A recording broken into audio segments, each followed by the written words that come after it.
ആദ്യം നമുക്ക് സിനിമയുടെ പേരിലേക്ക് പോവാം. സുമതി വളവ്. സുമതി ഇതങ്ങനെ ഒരു റെഗുലർ സിനിമയിൽ കാണുന്ന ഒരു വെള്ള സാരി എടുത്തുകൊണ്ട് വരുന്ന യക്ഷിയുടെ കഥയൊന്നുമല്ല. അതൊരു കൺസെപ്റ്റ് ആണ്. ഒരു രോമാഞ്ചം ഒരു വൈബ് നമുക്ക് ഈ സിനിമയിൽ നിന്ന് കിട്ടും, അതോ വേറെ ഏതെങ്കിലും രീതിയിലുള്ള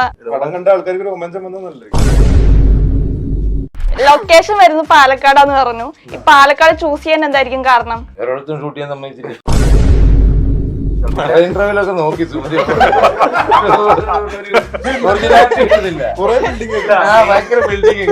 പാലക്കാട് ഒറ്റപ്പാലം. മാറ്റി വെച്ചു. ഈ മൂവിയെ പറ്റി പറയുമ്പോ എനിക്ക് ഏറ്റവും കൂടുതൽ അഭിലാഷിന്റെ പേരാണ് ഓർമ്മ വരുന്നത്.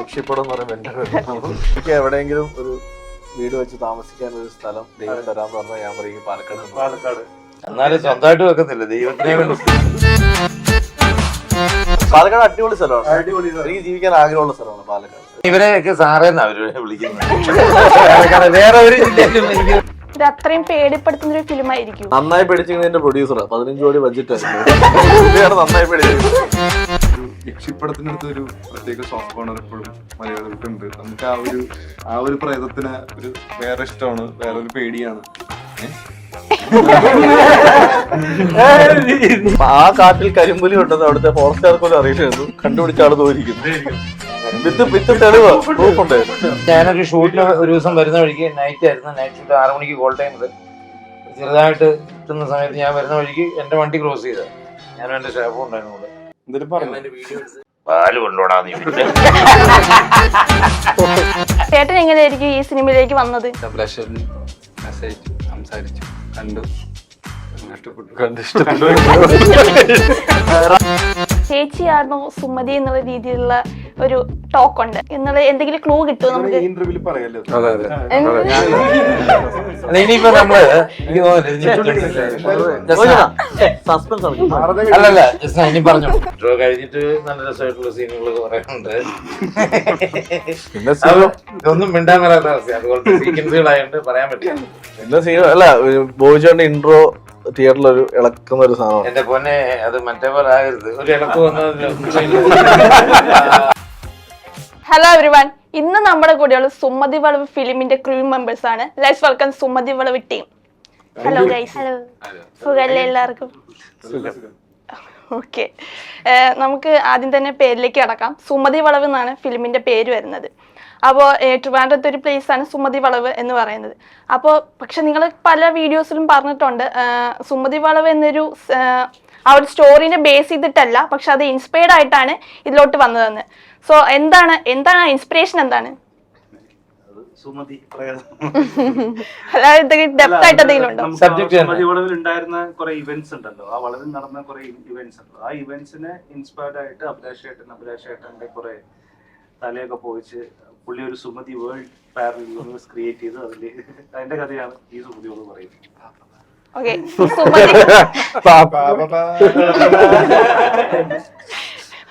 സുമതി വളവിന്റെ ബാക്ക് സ്റ്റോറി ഉണ്ടോ? മെയിൻ സുമതി എന്ന് പറയുന്ന ക്യാരക്ടറിന്റെ ഒരു ബാക്ക് സ്റ്റോറി ഉണ്ടോ ഇതിനകത്ത്?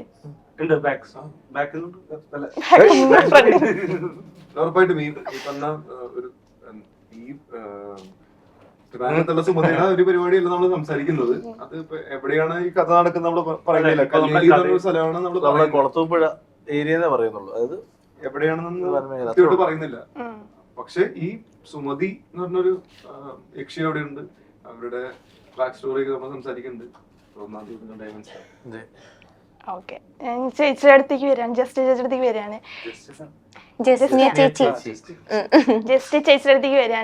ഇപ്പൊ ചേച്ചിയുടെ ക്യാരക്ടറിനെ പറ്റി നമുക്ക് കൂടുതലൊന്നും അറിവില്ല. അതിനെ പറ്റി ഇപ്പൊ വീഡിയോ വന്നതിലും ടീസർ വന്നതിലും ട്രെയിലർ വന്നതിലും ഒന്നും അറിവില്ല.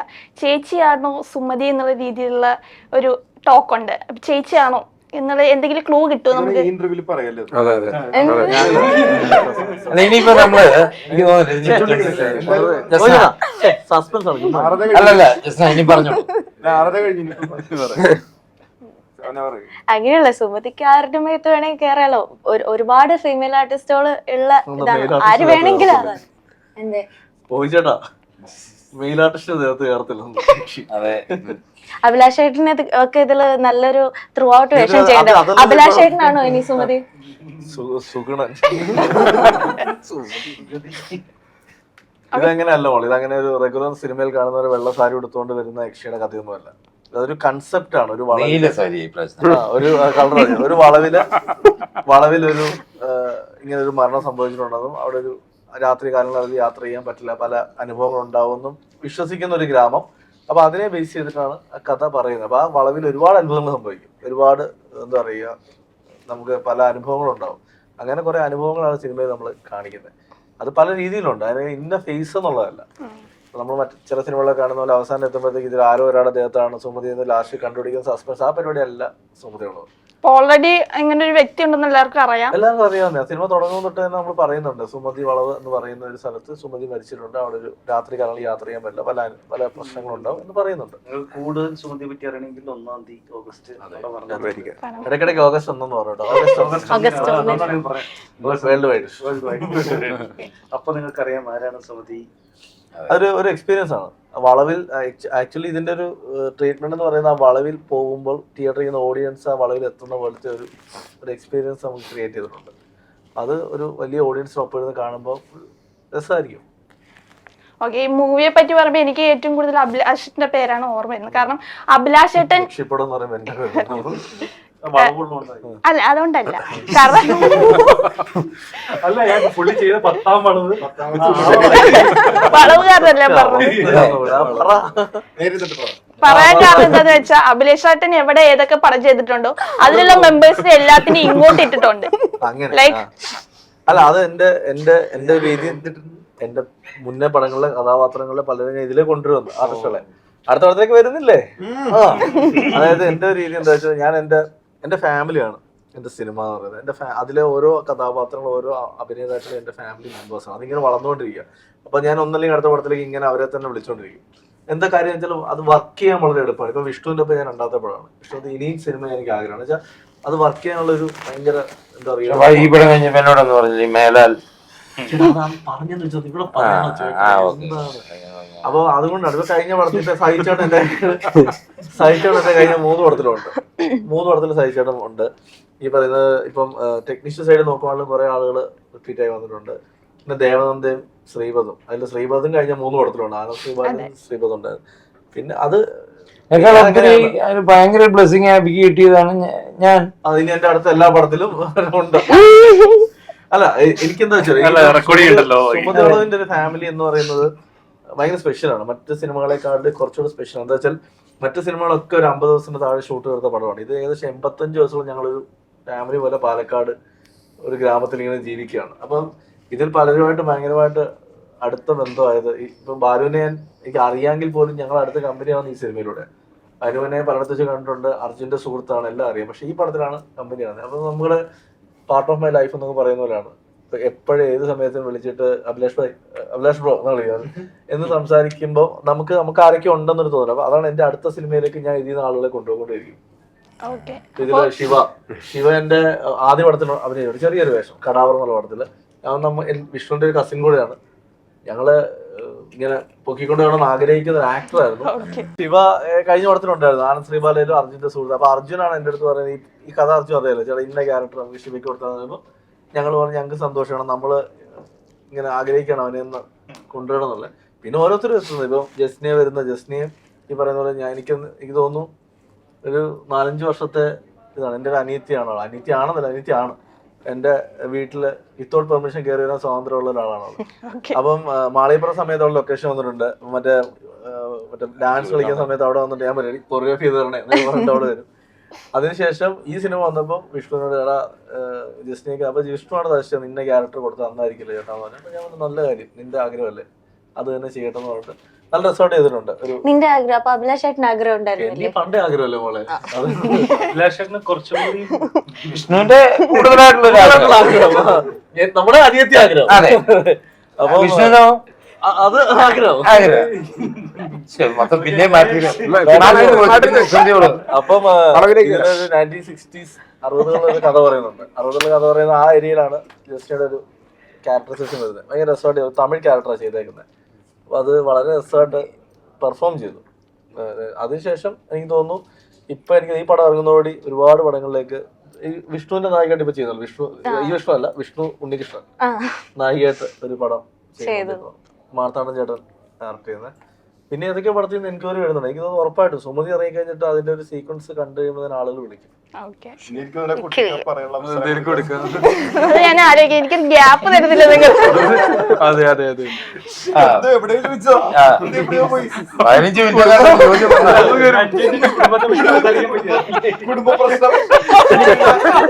15 പ്രശ്നം ഡെലിവറി ഡേറ്റ് വരെ ചോദിച്ചോടെ ശിവയുടെ എന്റെ എന്തുവെന്ന് പറഞ്ഞു. അപ്പൊ അടുത്ത ഫോട്ടോ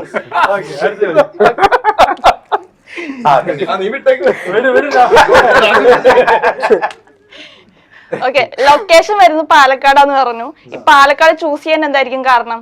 വേറൊരിടത്തും ഷൂട്ട് ചെയ്യാൻ സമ്മതിച്ചില്ല. കാട് സത്യമാണ് ബോയ്ച്ചേട്ടൻ പറഞ്ഞത് തമാശയായിട്ടാണെങ്കിൽ അത് പോയിന്റ് ആണ്. കാരണം ഫോറസ്റ്റ് പെർമിഷൻ കിട്ടുന്നത് വളരെ പ്രശ്നമാണ്. അപ്പൊ ഞങ്ങൾക്ക് അത് കിട്ടിയത് പാലക്കാട്. ഇന്റർവ്യൂലൊക്കെ നോക്കി സുമതി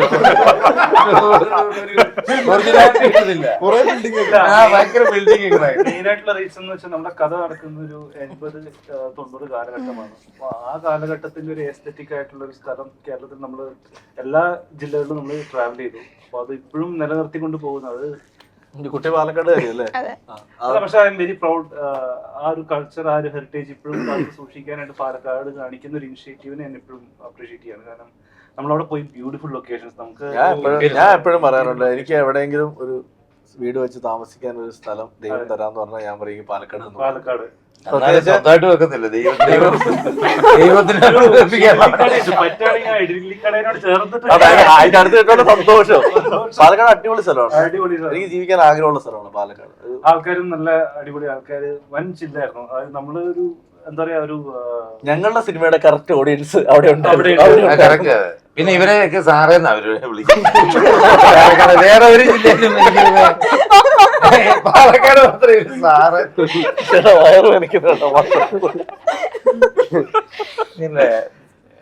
പിന്നെ പാലക്കാട് എവിടാ? പാലക്കാട് ഒറ്റപ്പാലം. ഉണ്ണിയുടെ വേണ്ട, ഞങ്ങൾ മാറ്റി വെച്ചു. അടുത്ത ചോദ്യം. നമ്മള് ഇപ്പൊ അഭിലാഷേട്ടൻ പറഞ്ഞ പോലെ നമ്മള് കാട് അത്യാവശ്യം ഡിമാൻഡഡ് ആയിട്ടുള്ള സ്റ്റോറിയാണ്. അപ്പൊ ഞാനത് വിട്ട് പിടിക്കത്തില്ല എന്താ പറയുക. അപ്പോ അങ്ങനെ കാട് നമുക്ക് നൈറ്റ് ഷൂട്ട് അധികം വരുന്നുണ്ട്. അപ്പോ നമ്മുടെ ക്യാമറമാന് ഇച്ചിരി കർക്കശം കൂടുതലാണ്. ആൾക്ക് ഡേ ഫോർ നൈറ്റ് എന്നുള്ള പരിപാടി ചെയ്യാൻ ഇച്ചിരി ബുദ്ധിമുട്ടാണ്. അപ്പൊ ആള് സ്ക്രിപ്റ്റ് കിട്ടിയപ്പോൾ ആൾക്ക് കിട്ടിയ ഡ്രൈവ് എന്ന് പറയുന്നത് നൈറ്റ് കാട് ഷൂട്ട്. ഈ പറഞ്ഞ ആക്ടേഴ്സിനെ എല്ലാവരും വെച്ചിട്ട് ചെയ്ത് അത് വേറെ രീതിയായിരിക്കും. 100% ആണ് റിസൾട്ട്. അതുപോലെ ഗംഭീരമായിട്ട് നൈറ്റ് ഷൂട്ട് കാടുകളുടെ വന്നിട്ടുണ്ട്. അപ്പോൾ അങ്ങനെ നോക്കി നമ്മൾ കേരളത്തിലെ എല്ലാ ജില്ലകളിലും ഒരു 12 to 13 ഡേയ്സോളം റെക്കി നടത്തി കണ്ടിന്യൂസ് ആയിട്ട്. വയനാട്, ട്രിവാൻഡ്രം, കേരളത്തിന് ഒരു കാടും കാണാനില്ല. പോയി. ആലപ്പുഴ മാത്രം പോയില്ല, അവിടെ കാടില്ല. അതുകൊണ്ട് അവിടെ മാത്രം പോയില്ല. അപ്പോ അങ്ങനെ വന്നപ്പോ പാലക്കാടില് ഈ പറഞ്ഞ പോലെ മലബാർ സിമെന്റ്സിലെ ഒരു കാടും പിന്നെ മറ്റേ കാടിന്റെ ഞങ്ങള് കോട്ടമല അറിയാമോ? അതൊരു അയ്യപ്പന്റെ അമ്പലമുള്ള ഒരു കാട്. അപ്പൊ ആ 2 കാടാണ്. ആ കാട്ടിലും മൃഗങ്ങളില്ല താങ്ക്ഫുള്ളി. ഇതിന്റെ മുമ്പിലത്തെ ഇന്റർവ്യൂ മലബാർ സിമെന്റ്സ് എന്ന് പറഞ്ഞപ്പോൾ ഡിലീറ്റ് ചെയ്യിപ്പിച്ചു. അബീം വിഷ്ണു പറഞ്ഞ പേര് പറയില്ല എവിടെയാ ഷൂട്ട് ചെയ്തത്. ഡയറക്ടർ തന്നെ പറഞ്ഞു ഇനിയിപ്പം ചേട്ടാ ഇനി അവിടെ ഷൂട്ടിന് പെർമിഷൻ തരില്ല. ജയിലർ ഷൂട്ട് ചെയ്തു. അതൊക്കെ നിർത്തിച്ചു.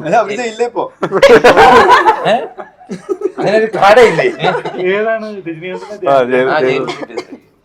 അപ്പൊ അങ്ങനെ പോയപ്പോ നമുക്ക് കിട്ടി.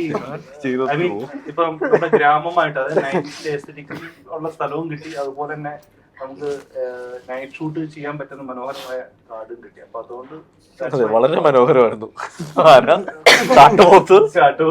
കരിമ്പുലി. ആ കാട്ടിൽ കരിമ്പുലി ഉണ്ടെന്ന് അവിടുത്തെ ഫോറസ്റ്റുകാർക്ക് പോലും അറിയില്ലായിരുന്നു. കണ്ടുപിടിച്ച ആള് തോന്നിയിരിക്കുന്നു. വിത്ത് തെളിവ് പ്രൂഫുണ്ട്. നമ്മള് ഫോറസ്റ്റ് ഓഫീസേഴ്സിനോട് ചോദിച്ചു അത് അവിടെ ഈ പറഞ്ഞ എന്തൊക്കെയാ. കാരണം നമ്മൾ ഇത്രയും ആക്ടേഴ്സ് ഇത്രയും അവര് വിശ്വസിക്കുന്നില്ല. അവരത് കരിമ്പൂച്ചയാണ് പുള്ളി കാണിച്ചു കൊടുത്തു. ഇത്രയും നീളമുള്ള കരിമ്പൂച്ചയോ. അത് സത്യമാണ്. അതിനകത്ത് വീഡിയോ എടുത്തിട്ടുണ്ട്. അതിനകത്തുള്ളതിന്റെ ഒരുപാട് മൃഗങ്ങളുള്ള കാട്. കരിമ്പുലി ശരിക്കും ഉണ്ട്. വീഡിയോ ഉണ്ട്. ഇനിയിപ്പോ പോയി നോക്കണ്ട. അല്ല കരിമ്പുലി കണ്ടതാണ്. ഇതിനായിട്ടും കണ്ട. ഞാനൊരു ഷൂട്ടിന് ഒരു ദിവസം വരുന്ന വഴിക്ക് നൈറ്റ് ആയിരുന്നു. നൈറ്റ് ഷൂട്ട് 6 മണിക്ക് കോൾ ടൈമില് ചെറുതായിട്ട് കിട്ടുന്ന സമയത്ത് ഞാൻ വരുന്ന വഴിക്ക് എന്റെ വണ്ടി ക്രോസ് ചെയ്ത ഞാനും എന്റെ സ്റ്റാഫും ഉണ്ടായിരുന്നു കൂടെ. ഞങ്ങൾ അതിന്റെ വീഡിയോ എടുത്ത് പറഞ്ഞു പാല് കൊണ്ടോടാ നീ പ്രത്യേക രീതി ചോദിച്ചിട്ടു. ഇതൊക്കെ കണ്ണൊന്നും പിടിക്കാത്തോണ്ട് സാധാ പുലിയെ കരിമ്പുലിയായിട്ട് തോന്നിയതാ. എന്റെ അണ്ണൻ പാല് പാത്താ. അല്ല നമ്മുടെ കാരവന്റെ ഡ്രൈവേഴ്സ് കണ്ടിരുന്നു. അവരാണ് ആദ്യം വരുന്നത്. അന്ന് നമ്മൾ അത്രയും ഇവര് ഫോട്ടോ ഒന്നും ഇല്ലായിരുന്നു. ശേഷം ബോബിച്ചേട്ടൻ അന്ന് ബോബിച്ചേട്ടൻ വീഡിയോ കാരവന്റെ ഡ്രൈവേഴ്സ് ആദ്യമായിട്ട് ഏറ്റവും കൂടുതൽ സമയം കാരവനിൽ സ്പെൻഡ് ചെയ്ത് ഇതിനെ കണ്ടതിന് ശേഷം അവര് വെളിയിൽ ഇറങ്ങിയിട്ടുണ്ട്. അതിനെ വെളിയിലിറങ്ങിയിരിക്കുന്നത് അകത്ത് മറ്റേ ഫുൾ അടച്ചിട്ടിരിക്കുന്നു. ഞങ്ങൾ ഒരു ദിവസം നൈറ്റ് ഷൂട്ട് ചെയ്തോണ്ടിരിക്കുമ്പോഴത്തേക്ക് ഇങ്ങനെ ക്യാമറ ടീം മറ്റേ സ്പോട്ട് ലൈറ്റ് തിരിച്ച് കാണിച്ചു കൊടുത്തു. അവിടെ ഒരു സാധനം നിൽക്കും. നോക്കുമ്പോ ഒറ്റ നിൽക്കുക. ഇതൊക്കെ പ്രൊമോഷനായിട്ട് ഞങ്ങൾ സപ്പോർട്ട് ചെയ്ത് വിടുന്ന അത് തെളിവുണ്ട്. ഞങ്ങളുടെ വീഡിയോ റെക്കോർഡ് ചെയ്തിട്ടുണ്ട്. എന്റെ ഫോണിലുണ്ട്. ആണോ? എഴുതി ഇത്ര ഉണ്ടാക്കുന്ന ആളാ ഇനി ഒരു വീഡിയോ ഉണ്ടാക്കുക. ഇവര് ബന്ധുക്കളാക്കി ഒന്നും അറിയാതെ ബന്ധുക്കളാക്കി. രോമാഞ്ചം ഒരു വൈബ് നമുക്ക് ഈ സിനിമയിൽ നിന്ന് കിട്ടും, അതോ വേറെ ഏതെങ്കിലും രീതിയിലുള്ള വൈബാണ് കിട്ടാൻ പോകുന്നത്? അല്ല, രോമാഞ്ചത്തിന്റെ ഒരു രോമാഞ്ചം എന്ന് പറയുന്ന ഒരു ബാംഗ്ലൂർ പോലത്തെ ഒരു നഗരത്തിൽ നടക്കുന്ന ഒരു കഥയാണ്. ഇത് അങ്ങനത്തെ ഒരു സംഭവമല്ല. ഇത് കുറച്ചും കൂടെ നമ്മൾ കേട്ടുള്ള യക്ഷിക്കഥകളില്ലേ, പണ്ടത്തെ മുത്തശ്ശി കഥകൾ, അതുപോലത്തെ ഒരു വൈബിലാണ് ചെയ്തിരിക്കുന്നത്. അതെ, കാരണം അതൊരിക്കലും ഒരു രോമാഞ്ചം പോലെ അല്ല നമ്മൾ ട്രീറ്റ് ചെയ്തിരിക്കുന്നത്. പടം കണ്ട ആൾക്കാർക്ക് രോമാഞ്ചം വന്നതല്ലേ? മതിയായിരുന്നു. ഓക്കെ, നിങ്ങൾ ഇപ്പോ ചേട്ടനോട് ഞാൻ ചോദിക്കണം, അഭിലാഷ് ചേട്ടനോട്, ഇപ്പൊ ഈ 90s അല്ലെങ്കിൽ 80s അങ്ങനെ ഒരു കാലഘട്ടത്തിലുള്ള പടമാണെന്ന് പറഞ്ഞു. ആ ഒരു കാലഘട്ടത്തിലേക്കുള്ള പടമായിട്ട് എടുക്കാൻ കാരണം എന്താ? ആ കാലഘട്ടത്തിൽ ജീവിച്ച ആളാണ് ഞാൻ. കാരണം ഞാൻ 90s ജീവിച്ച ഒരാളാണല്ലോ. അപ്പൊ എനിക്ക് എന്റെ ഒരു നമ്മളെ ചെറുപ്പത്തിൽ കണ്ടേക്കുന്ന ഒരു വൈബ് വീണ്ടും തിയേറ്ററിൽ കൊണ്ട് കാണിക്കണം എന്നൊരു ആഗ്രഹം ഉണ്ടായിരുന്നു. പിന്നെ ഈ കഥ 90s ചെയ്യാൻ തീരുമാനിച്ചത് അങ്ങനെ ഒരു സജഷൻ പറയുന്ന അർജുനാണ്. നമ്മൾ ആദ്യം ഒരു കഥ കാലഘട്ടം പറയാതെ ഒരു സാങ്കല്പിക ഗ്രാമം അങ്ങനെ ചെയ്യാൻ പ്ലാൻ. അർജുനാണ് ചോദിക്കുന്നത്, ചേട്ടാ ഇത് നമുക്ക് എന്തുകൊണ്ട് ബാക്കിലോട്ട് പിടിച്ചുകൂടാം. അങ്ങനെയാണ് ഞങ്ങൾ 93 എന്ന് പറയുന്ന ഒരു ഇയർ ചൂസ് ചെയ്തത്. 93യുടെ പ്രത്യേകത എന്താ വെച്ചാൽ ഫസ്റ്റ് മണിച്ചിത്രത്താഴ് റിലീസ് ചെയ്ത വർഷമാണ് 93. 2 വിഷ്ണുവിൻ്റെ ഫാദറിന് ആദ്യത്തെ സിനിമ നാഷണൽ അവാർഡ് കിട്ടിയ നാരായൺ റിലീസായത് 93 ആണ്. ലാലേട്ടൻ്റെ ഒരുപാട് ഹിറ്റുകൾ വരുന്ന വർഷം കൂടെയാണ് 93. അപ്പം അങ്ങനെയാണ് അത് എടുത്തിട്ട് ഞങ്ങള് മലയാള സിനിമയുടെ ഒരു ഗോൾഡൻ ഇയർ വിശേഷിപ്പിക്കുന്ന ഇയറാണ് 90. ഇതൊക്കെ കാരണം നമ്മള് താടിയും അടിച്ച് ബാലു താടിയും വളർത്തി ഇരിക്കുന്നുണ്ട്. അല്ല, അപ്പൊ ഈ സിനിമയിൽ തന്നെ നമ്മള് ഈ കുറെ പഴയ ഹിറ്റ് സിനിമകൾക്ക് ഒരു ട്രിബ്യൂട്ട് പോലെ അല്ലെങ്കിൽ നൊസ്റ്റാൾജിയ ക്രിയേറ്റ് ചെയ്യാൻ ഞങ്ങൾ ഇപ്പൊ മണിച്ചിത്രത്താഴ് തന്നെ ഞങ്ങൾ തിയേറ്ററിൽ കാണുന്ന സീൻ വരെ സിനിമകളുണ്ട്. തിയേറ്ററിൽ നിന്ന് അർജുനും ബാലുവും ഒക്കെ ആ സിനിമ കാണുന്ന ഒരു സീനുണ്ട്. പിന്നെ മേലെപ്പറമ്പി ആൺവടി ഞങ്ങൾ വീണ്ടും തിയേറ്ററിൽ കാണിക്കുന്നുണ്ട്. പിന്നെ കുറെ ഹിറ്റ് നമുക്ക് നൊസ്റ്റാൾജിയുള്ള പാട്ടുകളുടെ ഒരു അതിന്റെ ഒരു പോർഷനൊക്കെ നമ്മൾ ഉപയോഗിച്ചിട്ടുണ്ട് സിനിമയിൽ. ബോയിച്ചേട്ടൻ ഇൻട്രോയിലൊക്കെ അത് കറക്റ്റായിട്ട് ബ്ലെൻഡ് ചെയ്ത് നമ്മൾ ഉപയോഗിച്ചിട്ടുണ്ട് സാധനം. അപ്പൊ അതെന്തുകൊണ്ടാന്ന് വെച്ചാല് ഈ പറയുന്ന ആ വൈബ് നിൽക്കുന്ന ഒരുപാട് ഓഡിയൻസ് ഇന്നും തിയേറ്ററിലേക്ക് വരുന്നുണ്ട്. അപ്പൊ അവർക്കൊരു അത് ഉദാഹരണം മഞ്ഞുമൽ ബോയ്സില് ഗുണ എന്ന് പറയുന്ന ഒരു കൺസെപ്റ്റ്, അതായത് കൺമണി അൻപത് അതിന്റെ ഒരു ഇത് വന്നപ്പം ഭയങ്കരമായിട്ട് നമുക്ക് നൊസ്റ്റാൾജിയ കണക്റ്റഡ് ആയി. അപ്പൊ അതുകൊണ്ട് ഈ പടത്തിലും നമ്മൾ അങ്ങനെ ഒരു സംഭവം യൂസ് ചെയ്തിട്ടുണ്ട്. പിന്നെ അത് ഈ പറയുന്നത് കഥയ്ക്ക് ആവശ്യമുള്ള രീതി മാത്രം. ഇപ്പൊ വിഷ്ണു ചേട്ടനിലേക്ക് വരികയാണെങ്കിൽ ചേട്ടന്റെ ആദ്യത്തെ പടം മാളികപ്പുറം, അതൊരു ദൈവികമാണെങ്കിൽ ഇങ്ങോട്ട് വരുമ്പോ ഒരു ഹൊറർ മൂവിയാണ് വരുന്നത്. ഓക്കെ, അപ്പോ മാളികപ്പുറം എന്ന് പറയുന്ന ഒരു ബ്ലോക്ക് ബസ്റ്റർ മൂവിയായിരുന്നു. അപ്പൊ ഇതിലേക്ക് വരുമ്പോ എന്തെങ്കിലും ഹോപ്പ് ഉണ്ടോ? ഐ മീൻ ഏതെങ്കിലും രീതിയിലുള്ള എങ്ങനെയായിരിക്കും ഈ ഫിലിം ജനങ്ങളെ ഏറ്റെടുക്കുക എന്നൊരുതുണ്ടോ? ഇപ്പൊ സ്ഥിരം ഇപ്പൊ കഴിഞ്ഞ ഇന്റർവ്യൂസിലും പറഞ്ഞു മറ്റേ അയ്യപ്പനെ കൂട്ടിടിച്ചു, ഇതില് പ്രയത്തെ കൂട്ടിടിച്ചു. പക്ഷെ ഞാൻ എന്താണ് വിശ്വസിച്ചാൽ എനിക്ക് നല്ല ക്വാളിറ്റി ആയിട്ടുള്ള ഒരു അഭിലാഷൻ കുറെ കഥകൾ പറയും. അതെല്ലാം ഭൂരിപക്ഷം ത്രില്ലർ ആയിരിക്കും, അല്ലെങ്കിൽ എനിക്ക് എവിടെയെങ്കിലും കണക്ഷൻ എന്ന് വെച്ചാൽ മോശം എന്നല്ല, എനിക്ക് കണക്ട് ആവാത്ത കഥകളായിരിക്കും.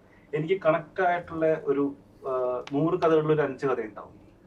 അങ്ങനെയുള്ള ഒരു മെയിൻ പ്രയോറിറ്റി ലിസ്റ്റ് വരുന്ന കഥയാണ് സുമതി വളവും മാളികപ്പുറവും. അപ്പോൾ അതുകൊണ്ട് തന്നെ എനിക്ക് അഭിലാഷ് ചേട്ടൻ തന്ന ഡ്രൈവിലുള്ള 2 സിനിമ ഏറ്റവും പ്രിയപ്പെട്ട സിനിമ എന്ന് പറഞ്ഞ സുമതി വളവ് തന്നെയാണ്.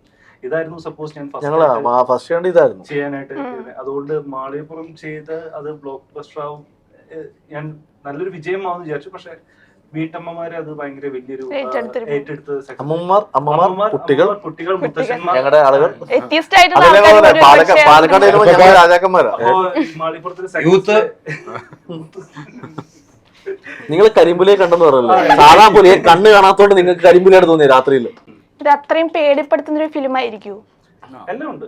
പേടി മറ്റേ ആറട്ടാണ് ഇപ്പൊ നന്നായി പഠിച്ചിരിക്കുന്ന എന്റെ പ്രൊഡ്യൂസർ 15 കോടി ബഡ്ജറ്റ് പുള്ളിയാണ് നന്നായി പഠിച്ചിരിക്കുന്നത്. അത് ഇനി ഓഡിയൻസ് രക്ഷപ്പെടുത്തി തന്നോ. അങ്ങനെ ഭയങ്കരമായിട്ട് ഭീതി പടർത്തുന്ന ഒരു മൂവി ആയാലും അതല്ല ഫാമിലി എന്റർടൈനർ എന്ന് പറഞ്ഞു കഴിഞ്ഞാൽ എവരിബഡി ക്യാൻ വാച്ച്. കുട്ടികൾക്ക് കാണാൻ പറ്റുന്ന, എല്ലാവർക്കും കാണാൻ പറ്റുന്ന ഫിലിം അല്ല. ഇതൊരു മണിച്ചിത്രത്താഴ്. ഇതൊരു മൂവി കണ്ടിട്ട് സ്ലീപ്ലെസ് നൈറ്റ്സോ അങ്ങനെയൊന്നും അങ്ങനെ ഒരു ജനറൽ പടമല്ല. UK ആണ്. Now you can speak. പറഞ്ഞോ. The Black Tiger. അതിപ്പോ അങ്ങോട്ട് ചോദ്യം പ്രതികരിച്ചിരിക്കുന്നു. ഓക്കെ, റാഫി ചേട്ടനിലേക്ക് വരാം. ചേട്ടനെ എനിക്ക്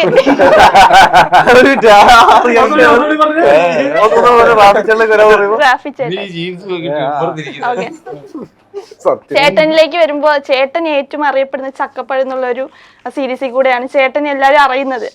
ഓക്കെ, അപ്പൊ ചേട്ടൻ എങ്ങനെയായിരിക്കും ഈ സിനിമയിലേക്ക് വന്നത്? അർജുൻ വഴിയാണ് വന്നത്. അവനാണ് പിന്നെ അഭിലാഷൻ മെസ്സേജ് അയച്ചു, സംസാരിച്ചു, കണ്ടു, വിഷ്ണുചേട്ടനെ പരിചയപ്പെട്ടു,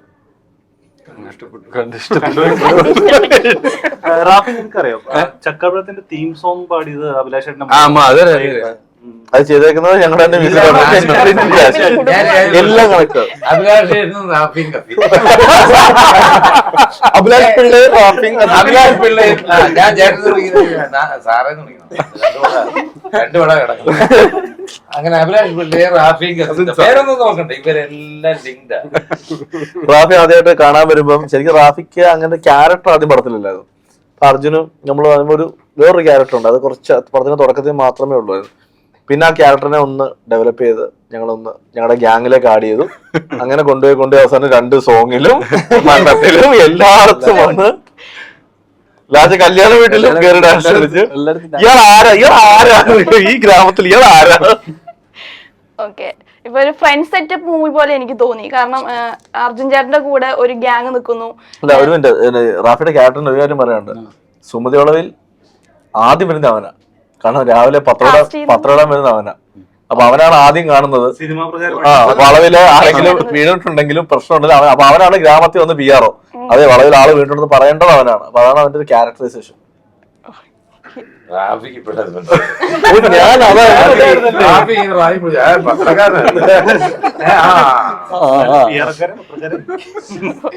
അതെ ഓക്കെ, ഈ ഫിലിം നമ്മള് ടീസർ കണ്ടപ്പോഴും സോങ് ഒക്കെ കണ്ടപ്പോ ഒരു ഗ്യാങ് നിൽക്കുന്ന ഒരു ഫ്രണ്ട് സെറ്റപ്പ് നമുക്ക് ഫീൽ ചെയ്തു. ഓക്കെ, അപ്പൊ അങ്ങനെ ഒരു ഫ്രണ്ട് സെറ്റപ്പ് മൂവി തന്നെയാണോ ഇത്? അല്ല, ഞാൻ നേരത്തെ പറഞ്ഞ പോലെ ഹൊറർ ഉണ്ട്, കോമഡി ഉണ്ട്,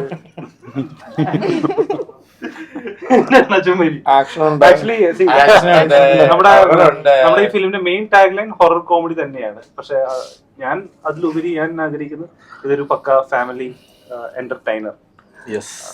സോ എവറിത്തിങ് ഇസ് ദർ. അതിൽ കുറച്ചുകൂടി പ്രോമിനന്റ് ആയിട്ട് തമാശയും നർമ്മവും പേടിപ്പിക്കൽ എന്തിനാ പറയുക, ഹൊററിന് എന്താ പറയാ മലയാളത്തിൽ? ഭയപ്പെടുത്തുക. ഓക്കെ, ബോബി ചേട്ടനിലേക്ക് വരികയാണെങ്കിൽ ഞാൻ കണ്ടതിൽ ഏറ്റവും കൂടുതൽ സൂപ്പർ ആക്റ്റീവ് ആയിട്ടിരിക്കുന്ന ചേട്ടനാണ് ഇപ്പൊ. എല്ലാരും ട്രോളൊന്നു. അതെ, റിയാലിറ്റി സംസാരിക്കുന്ന അങ്ങനെയെങ്കിൽ അങ്ങനെ. ഓക്കെ, ബോബി ഓക്കെ, ബോബി ചേട്ടനിലേക്ക് എങ്ങനെയാണ് എത്തിയത്? ഇങ്ങനെ ഒരു കാസ്റ്റിംഗ് വന്നത്? എനിക്ക് ആക്ച്വലി സിനിമയുടെ കോള് വരുന്നത്, ഞാൻ പണി എന്ന് പറയുന്ന മൂവി കഴിഞ്ഞ് ഞാൻ ആക്ച്വലി UK പോകാനിരിക്കുന്ന സമയത്താണ് എനിക്ക് ഇതിന്റെ പ്രൊഡ്യൂസർ മുരളിക്കുന്നുംപുറത്ത് പുള്ളിച്ചേട്ടന്റെ കോള് വരുന്നത്. ആക്ച്വലി ആദ്യം അതിനു മുമ്പ് ഇവര് പണി കണ്ട് വിഷ്ണുവും അബിയും പടം കണ്ടിട്ട് ആണ് മുരളിച്ചേട്ടനോട് സംസാരിച്ച് നമ്മൾ ഇന്ന ക്യാരക്ടർ നമുക്ക് ഇന്നയാൾ ചെയ്താൽ കൊള്ളാമെന്ന് അവർ പറഞ്ഞു. അപ്പൊ ഞാൻ ആക്ച്വലി വേറൊരു സിനിമ കമ്മിറ്റ് ചെയ്തിട്ട് ഇവൻ മെഷർമെന്റ് വരെ എടുത്തിട്ട് ഞാൻ ആ പടം വിടേണ്ട ഒരു അവസ്ഥ വന്നു. അപ്പൊ കറക്റ്റ് ആ പടം ഞാൻ ഡ്രോപ്പ് ചെയ്ത് കഴിഞ്ഞ് ഞാൻ UK പോകാനിരിക്കുമ്പോഴാണ് എനിക്ക് കോള് വരുന്നത്, മീറ്റിംഗ് നടക്കുന്നതല്ല. അങ്ങനെ കഥ കേട്ടപ്പോ തന്നെ ഞാൻ ഓക്കെ പറഞ്ഞു. ഇൻട്രോ കഴിഞ്ഞിട്ട് നല്ല രസമായിട്ടുള്ള സീനുകൾ കുറെ ഉണ്ട്. പിന്നെ ഒന്നും മിണ്ടാൻ വരാത്ത അവസ്ഥ, അതുകൊണ്ട് സീക്വൻസുകളായിട്ട് പറയാൻ പറ്റില്ല. പിന്നെ അല്ല ബോബിചേട്ടന്റെ ഇൻട്രോ തിയേറ്ററിൽ ഒരു ഇളക്കുന്ന ഒരു സാധനമാണ്. എന്റെ പൊന്നെ, അത് മറ്റേ പോലെ ആകരുത്. ഒരു ഇളക്ക്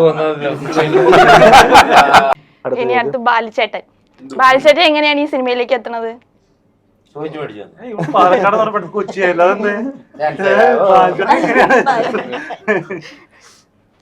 ഒന്നുമില്ല, എന്നെ അഭിലാഷ് ബോബിനെ വിളിക്കുമായിരുന്നു പടത്തില് എന്തൊരു ക്യാരക്ടർ എന്ന് പറഞ്ഞിട്ട്. അപ്പൊ എനിക്കും ഈ സംഭവം കേട്ടിട്ടും നമ്മൾ പല രീതിയിലുള്ള ഹൊറർ സിനിമകൾ ഇപ്പൊ കാണാറുണ്ട്, പല ഓൺലൈൻ പ്ലാറ്റ്ഫോംസിലും കാണാറുണ്ട്, അല്ലാതെയും കാണാറുണ്ട്, പല ടൈപ്പ് എക്സ്പീരിയൻസ് നമുക്ക് കിട്ടാറുണ്ട്. പക്ഷെ എന്നാലും നമുക്ക് എന്നിരുന്നാൽ പോലും ഒരു യക്ഷിപ്പടത്തിനടുത്ത് ഒരു പ്രത്യേക സോഫ്റ്റ് കോർണർ എപ്പോഴും മലയാളികൾക്ക് ഉണ്ട്. നമുക്ക് ആ ഒരു പ്രേതത്തിന് ഒരു വേറെ ഇഷ്ടമാണ്, വേറൊരു പേടിയാണ്.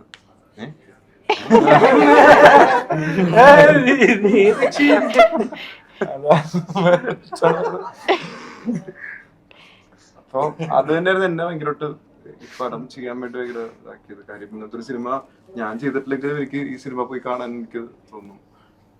ആ ഒരു പഴയ യക്ഷിയുടെയും ആ കാലഘട്ടവും ആ കാലഘട്ടത്തിൽ ഉണ്ടാവുന്ന ഒരു പ്രേതത്തിന്റെ പരിപാടി ഇല്ല പറഞ്ഞിട്ടില്ല.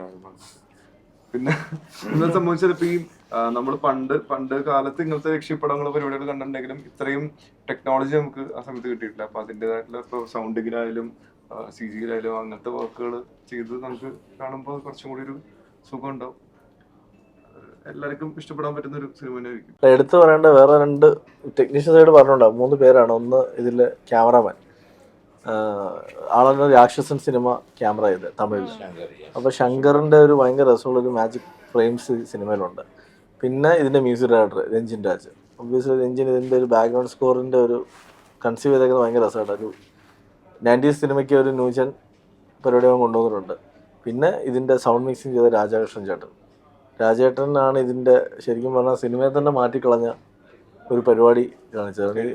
പിന്നെ ഇതിൻ്റെ എഡിറ്റർ ഷെഫീക്ക്. അപ്പോൾ ഞാൻ ഇതിൻ്റെ വർക്ക് ചെയ്തേക്കുന്ന ടെക്നീഷ്യൻസിൻ്റെ എല്ലാം ചൂസ് ചെയ്യുമ്പോൾ അത് നമ്മളൊരു സൗഹൃദത്തിനുള്ളിൽ നിൽക്കുന്ന ആൾ തന്നെ. അതുകൊണ്ട് തന്നെ സിനിമയ്ക്ക് വേണ്ടി മാക്സിമം ഞങ്ങൾക്ക് അവരുടെ സൈഡിൽ നിന്നുള്ളൊരു ഔട്ട്പുട്ട് ഞങ്ങൾക്ക് തന്നു. പിന്നെ ഇതിൽ അഭിനയിച്ച ബാക്കി ആർട്ടിസ്റ്റുകൾ ഇപ്പം അർജുൻ എത്തിയിട്ടില്ല. അർജുൻ ഇതിൽ ഗംഭീരമായിട്ട് അഭിനയിച്ചിട്ടുണ്ട്. സജി ചേട്ടനുണ്ട്, ഗോകുൽ സുരേഷ് ഗോപിയുണ്ട്, ശ്രാവൺ മുകേഷിൻ്റെ മകൻ ശ്രാവണുണ്ട്, മനോജ് കെയും ഉണ്ട്, ദേവനന്ദ ശ്രീപത്തുണ്ട്, നന്ദു ചേട്ടൻ, ജയകൃഷ്ണൻ ചേട്ടൻ, അതേപോലെ നമ്മുടെ ശ്രീത് രവി ചേട്ടൻ. പിന്നെ ഈ പറയുന്ന ഒരു തുടങ്ങിയ പിന്നെ നമുക്ക് ഒരു വലിയൊരു ക്രൂ ആണല്ലേ. വലിയൊരു കാസ്റ്റ് ആണ് വരുന്നത്. 42ഓളം 47ഓളം പ്രോമിനന്റ് ആയിട്ടുള്ള ആക്ടേഴ്സ് ആണ്. കോട്ടയം രമേശ് ചേട്ടൻ, ഞാൻ അതിന്റെ പേര് ഇന്റർവ്യൂ വിട്ടു. സുമേഷ് അല്ല അതാ പറഞ്ഞേ ഇപ്പൊ സ്റ്റാർട്ട്